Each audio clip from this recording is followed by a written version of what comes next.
All right. No more time. Fine. That's it? No, but now we got to answer another question. The poll. What's your beef?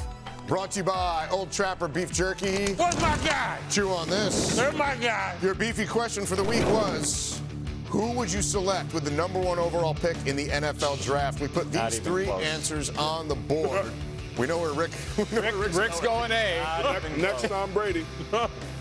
The world's going to say Chase Young, but I'm going to go with Burrow. Depends what you need, though, too, right? A team with a quarterback. Hey. Yeah. How close is Justin Herbert to that conversation, by the way?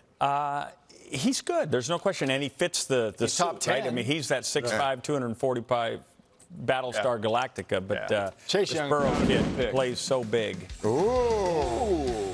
People watch the SEC on CBS. As we learned, the ratings came out. Highest rated game since LSU's win in Bama 8 years ago. So Joe Burrow getting 50%. Old Trapper, you good with that? Oh yeah, look at Old Trapper knocking him down. How about that? Way to go, Trapper. That looks like a nice wedge of hot and spicy. It's so good. It's sticky, it's spicy. That's selling it. It's juicy.